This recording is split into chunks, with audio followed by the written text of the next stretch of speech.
अगर सलमान भाई जैसी बॉडी बनानी है तो फिजिक्स के इस कॉन्सेप्ट को समझना ही पड़ेगा। मैं आ जाऊं क्या अपनी पर? अरे सलमान भाई, आप बस एक हिट फिल्म दे दो, फिजिक्स मैं संभाल लेता हूँ। और अगर मैंने समझा दिया तो इस वीडियो को लाइक और शेयर करना पड़ेगा। Deal? Let's talk about it. पहले ये समझो कि वेक्टर और स्केलर यूनिट्स क्या होते हैं। तो स्केलर यूनिट्स उन मेजरमेंट्स को कहा जाता है जहां मैग्नीट्यूड मतलब साइज होता है लेकिन कोई डायरेक्शन नहीं। जैसे कि मान लो 5 kg एप्पल, यहाँ पे मेजरमेंट केजी में है लेकिन डायरेक्शन नहीं है। और वही वेक्टर यूनिट्स होते हैं जिनके पास मैग्नीट्यूड और डायरेक्शन दोनों होता है। जैसे कि स्पीड, ये वाला स्पीड नहीं, ये वाला स्पीड। लेकिन इसमें सलमान भाई जैसी बॉडी कैसे बनेगी, बताता हूँ। मान लो तुम जिम गए और तुमने बेंच प्रेस किया, तो जैसे ही तुम बार को पुश करोगे तो दो चीजें अप्लाई होगी।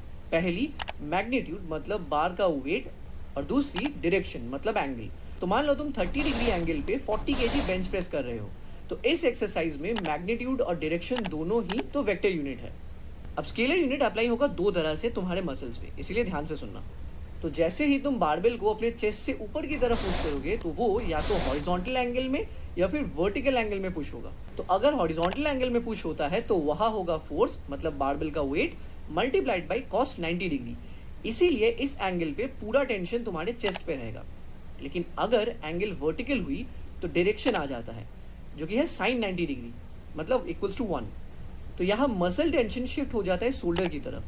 तो इसीलिए हॉरिजॉन्टल एंगल पे मैग्नीट्यूड है लेकिन डायरेक्शन 0 है, इसीलिए चेस्ट स्ट्रेन होता है। और यही स्केलर यूनिट है जो तुम्हारे मसल्स पे अप्लाई होता है। तो लो, बताया था ना, कॉन्सेप्ट समझने के बाद बॉडी बन जाएगी।